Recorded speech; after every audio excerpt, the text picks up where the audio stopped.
Hello বন্ধুরা, তো রঙিলা কুকিংয়ে আবারও চলে এসেছি আবার একটি রেসিপির সাথে। তো বন্ধুরা সকলে কেমন আছেন? আশা করছি অনেক অনেক ভালো আছেন। তো বন্ধুরা আজকের রেসিপিতে নিয়ে এসেছি 1 প্যাকেট সয়াবিন দিয়ে নিরামিষ একটি রেসিপি আপনাদের সাথে শেয়ার করব বন্ধুরা। যে রেসিপিটি আপনাদেরকে অনেক অনেক ভালো লাগবে আর বন্ধুরা অনেকটা পছন্দও লাগবে। অবশ্যই আপনারা পুরো ভিডিওটি দেখুন, স্কিপ করবেন না। তো এইখানে 1 প্যাকেট নিয়ে নিয়েছি সয়াবিন, আর সয়াবিনটাকে এখন একটা জায়গার মধ্যে নিয়ে নিয়েছি। আর নিয়ে পরে এখন উষ্ণ গরম জল দিয়ে সয়াবিনটাকে দেখুন এইভাবে করে নিয়ে এখন জলের মধ্যে দিয়ে নিয়ে ফুলিয়ে নিচ্ছি। আর এটাকে বন্ধুরা 5 মিনিটের মতো উষ্ণ গরম জলে আমি দিয়ে নিয়ে ঢাকা দিয়ে দিচ্ছি 5 মিনিটের জন্য। 5 মিনিট পরে ঢাকনটা খুলে নিয়ে দেখে নেব। তো বন্ধুরা এখানে 5 মিনিট পরে আমি ঢাকনটা খুলে নিয়ে দেখে নিচ্ছি। দেখুন বন্ধুরা এখানে কিন্তু সয়াবিনগুলো খুব সুন্দরভাবে ফুলে গেছে, দেখে না হয় বুঝতে পারছেন এখানে। তো এখন আমি সয়াবিনগুলোকে জলটা খুব ভালোভাবে নিংড়ে এইভাবে করে একটা জায়গার মধ্যে এখন তুলে নিচ্ছি। আর বন্ধুরা আজকে যে সয়াবিনের রেসিপি আপনাদের সাথে শেয়ার করছি এটা কিন্তু একদমই অল্প তেল মশলার মধ্যেই কিন্তু তৈরি করে নিয়ে আপনাদের সাথে শেয়ার করব। আর এটা কিন্তু অনেকটাই আপনাদেরকে খুবই পছন্দ রকম লাগবে। আর বন্ধুরা আজকে যে সয়াবিনের রেসিপিটি আপনাদের সাথে শেয়ার করব একদমই নিরামিষ, একদম পেঁয়াজ রসুন ছাড়াও আমি কিন্তু এই রেসিপিটি তৈরি করে নিয়ে আপনাদের সাথে শেয়ার করছি। তো এখন আমি নিয়ে নিচ্ছি প্রথমেই একটা মিক্সির জার নিয়ে নিচ্ছি। তো এইখানে যে সয়াবিনগুলো জল ঝরিয়ে নিয়েছিলাম তো এখন মিক্সির জারের মধ্যে দিয়ে দিচ্ছি। তো মিক্সির জারের মধ্যে দেওয়া হয়ে গেছে। এখন ঢাকনটা লাগিয়ে এখন আমি পিষে নিচ্ছি হালকা দরদরা ভাবের করে। তো এখানে দেখুন বন্ধুরা এইভাবে করে নিয়ে ভালোভাবে সয়াবিনটাকে দেখুন এইভাবে বানিয়ে তৈরি করে নিয়েছি। তো এখন একটা থালার মধ্যে ঢেলে নিচ্ছি। তো বন্ধুরা এইখানে আমি একটা থালার মধ্যে নিয়ে নিচ্ছি। তো বন্ধুরা দেখতেই পাচ্ছেন আমি কিভাবে সয়াবিনটাকে মিক্সির মধ্যে পিষে নিয়েছি। এই রকম ভাবের করে নিয়েই মিক্সির মধ্যে কিন্তু পিষে নিতে হবে, একদম মিহি করা যাবে না। তো বন্ধুরা এখানে দিয়ে দিচ্ছি এই চামচটা নেপে নিয়ে আমি 1.5 চামচ এখানে বেসন নিয়েছি। তো আপনারা চাইলে চালের গুঁড়ো, কর্নফ্লাওয়ার কি আরও ময়দাও দিতে পারেন। তো স্বাদ মতো নুন দিয়ে দিলাম হাফ চামচের মতো হলুদ গুঁড়ো, আর সাথে দিচ্ছি হাফ চামচের মতো কাশ্মীরি লাল লঙ্কার গুঁড়ো দিয়ে দিলাম। তো দিয়ে নিয়ে খুব ভালোভাবে মেখে নিচ্ছি। তো এখন আমি জল দিইনি, তো যখন জল লাগবে তাহলে কিন্তু আমি একটু জল ব্যবহার করব। তো এখন খুব ভালোভাবে মাখিয়ে নিচ্ছি দেখুন। তো এখানে খুব ভালো করে মাখিয়ে নিয়েছি। তো অল্প পরিমাণের একটু জল দিয়ে দিচ্ছি এখানে আমার লাগবে। তো এখানে দিয়ে নিয়ে খুব ভালোভাবে মাখিয়ে নিচ্ছি। তো দেখুন বন্ধুরা এইভাবে করে নিয়ে মাখিয়ে নিয়েছি। আর হাফ কাপের থেকে অল্প একটু জল লেগেছে আমার মাখানোর জন্য। তো এটা মাখানো হয়ে গেছে এখন। তো এটা এখন ঢাকা দিয়ে 2 মিনিটের মতো রেখে দিচ্ছি। তো এটা সাইডে রেখে নিচ্ছি। এখন আবারও একটা মশলা তৈরি করে নিচ্ছি এখানে। তো আবার একটা মিক্সিং জার নিয়ে নিচ্ছি আর দিয়ে দিচ্ছি এখানে একটা মিডিয়াম সাইজের টমেটো কুচি, আর সাথে দিয়ে দিচ্ছি বন্ধুরা 4-5টা কাজু। এখানে আরও দিয়ে দিচ্ছি 3টে শুকনো লঙ্কা। ঝালটা আপনারা কেমন খেতে পছন্দ করেন সেই অনুসারে দিয়ে নেবেন। আর 1 ইঞ্চ থেকে একটু আদা টুকরো, 1 চামচের মতো পোস্ত। তো অবশ্যই পোস্ত থাকলে দেবেন, নয়তো মগজদানাও দিতে পারেন। হাফ চামচের মতো জিরা গুঁড়ো আর 1 চামচের মতো ধনিয়া গুঁড়ো। এর মধ্যে দিয়ে দিয়েছি অল্প পরিমাণ হাফ কাপের মতন দিয়ে দিচ্ছি জল। তো জলটা দিয়ে নিয়ে এখন একটা পেস্ট তৈরি করে নিচ্ছি। তো বন্ধুরা এখানে একটা পেস্ট তৈরি করে নিয়েছি দেখুন। তো এইভাবে করে পেস্টটা তৈরি হয়ে গেছে আমার। তো দেখতেই পাচ্ছেন। তো খুব সুন্দরভাবে এখন তৈরি করে নিয়েছি। তো এইখানে নিয়ে নিচ্ছি যে সয়াবিনটা মাখিয়ে রেখেছিলাম। তো 2 মিনিট পরে ঢাকনটা খুলে দেখে নিচ্ছি। তো খুব সুন্দরভাবে সেট হয়ে গেছে, দেখে না হয় বুঝতে পাচ্ছেন।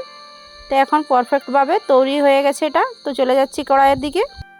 তো এখানে কড়াই খুব ভালোভাবে গরম হয়ে গেছে, দিয়ে দিলাম 2 চামচের মতো সরষার তেল। তো তো সরষের তেলটা খুব ভালোভাবে গরম করে নিয়েছি। আর যে সয়াবিনটা মাখিয়ে রেখেছিলাম এখন কড়াইয়ের মধ্যে দিয়ে দিচ্ছি। তো এইভাবে চেপে চেপে এখন কড়াইয়ের মধ্যে দিয়ে দিচ্ছি সয়াবিনটাকে দেখুন। আর এইভাবে হাত দিয়ে খুব ভালোভাবে একটা রুটির মতন করে নিয়ে তৈরি করে নিচ্ছি হাত দিয়ে চেপে চেপে। তো দেখুন বন্ধুরা, এটা কিন্তু তৈরি হয়ে গেছে এখন গোল আকারের। এখন ঢাকা দিয়ে 2 থেকে 3 মিনিটের মতো ঢাকা দিয়ে দিচ্ছি। তো 2 থেকে 3 মিনিট হয়ে গেছে এইখানে। তো এখানে ঢাকনটা খুলে নিয়ে দেখে নিচ্ছি। তো এক সাইডটা কিন্তু খুব সুন্দরভাবে তৈরি হয়ে গেছে। আর এক সাইডটাও আমি এখন এইভাবে নাড়াচাড়া করে নিয়ে পলটে নিচ্ছি। তো এইখানে বন্ধুরা আমি একটা থালা দিয়ে নিয়েই পলটে নেব এখন। তো এক সাইডটা তৈরি হয়ে গেছে। তো এইভাবে একটা থালা দিয়ে নিয়ে আমি পলটে নিচ্ছি এখন। তো দেখুন বন্ধুরা, এইভাবে থালা দিয়ে নিয়ে আমি পলটে নিয়েছি। আরেক সাইড আমি ফ্রাই প্যানের মধ্যে দিয়ে দিলাম। দিয়ে নিয়ে আবারও এক সাইডটাকে খুব ভালোভাবে যেভাবে করে উপরটা তৈরি হয়েছে দেখুন ওইভাবেই 2 সাইডটাকেই তৈরি করে নিচ্ছি এখন। তো আবারও ঢাকনটা দিয়ে নিয়ে 2 মিনিট পরে ঢাকনটা খুলে নিয়ে দেখে নিচ্ছি। তো আবারও এক সাইডটা তৈরি হলো কি না। তো দেখুন খুব সুন্দরভাবে কিন্তু আরেক সাইডটাও তৈরি হয়ে গেছে। তো এইভাবে করে নিয়ে বন্ধুরা উল্টে পাল্টে আমি খুব সুন্দর করে এখন ভেজে নিচ্ছি 2 সাইডটা।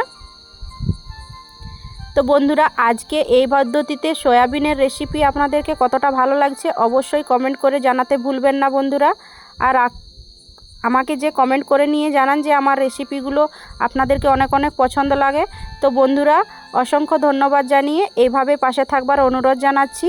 অবশ্যই আমার চ্যানেলটি যদি আপনারা কেউ সাবস্ক্রাইব এখনও পর্যন্ত না করে থাকেন তো অবশ্যই সাবস্ক্রাইব করে নেবেন এইরকম নতুন নতুন রেসিপি পাওয়ার জন্য বন্ধুরা। তো দেখুন বন্ধুরা এখানে কিন্তু খুব সুন্দরভাবে ঠান্ডা হয়ে গেছিলো। তো এখন চাকু দিয়ে নিয়ে এইভাবে করে নিয়ে এখন কেটে নিয়ে পিস করে নিচ্ছি।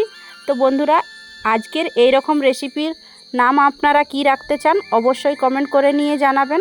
আমি তো এটা সয়াবিনের ধোকা নাম রেখেছি। তো দেখুন বন্ধুরা এইখানে সবগুলোই কিন্তু কাটা হয়ে গেছে আর কতটা সুন্দর দেখাচ্ছে, এগুলো দেখতে কিন্তু অনেকটাই লোভনীয় লাগছে। তো এটা সব তৈরি হয়ে গেছে, এখন সাইডে রেখে দিচ্ছি আর চলে যাচ্ছি গ্যাসের দিকে।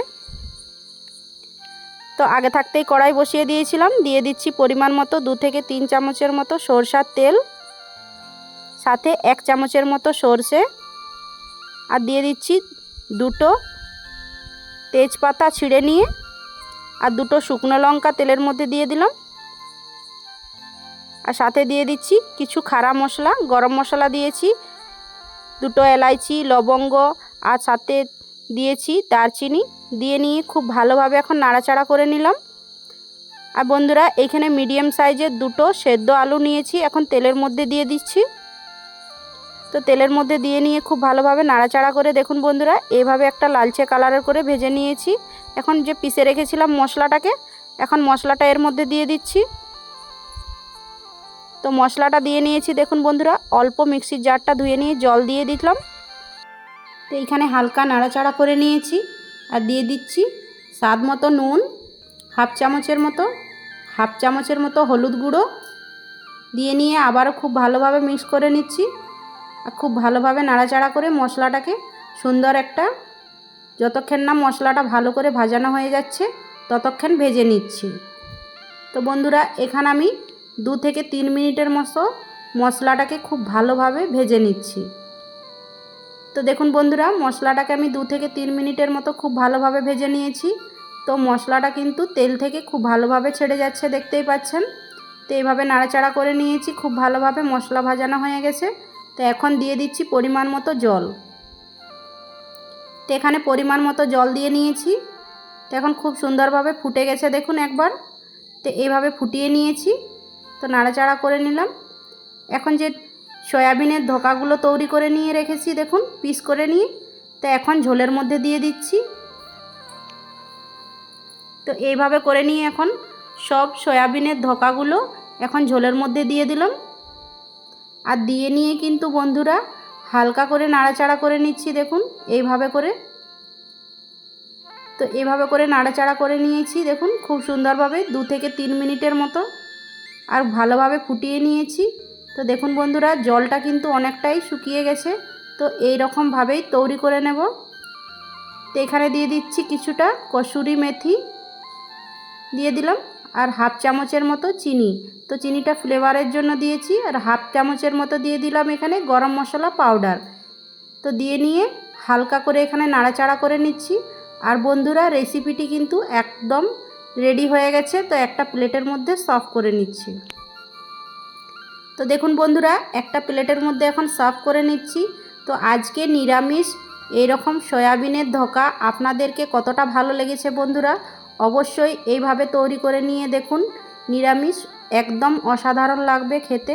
আর বন্ধুরা, আজকের রেসিপি যদি আপনাদের কাছে ভালো লেগে থাকে অবশ্যই লাইক শেয়ার কমেন্ট করে নিয়ে জানাবেন।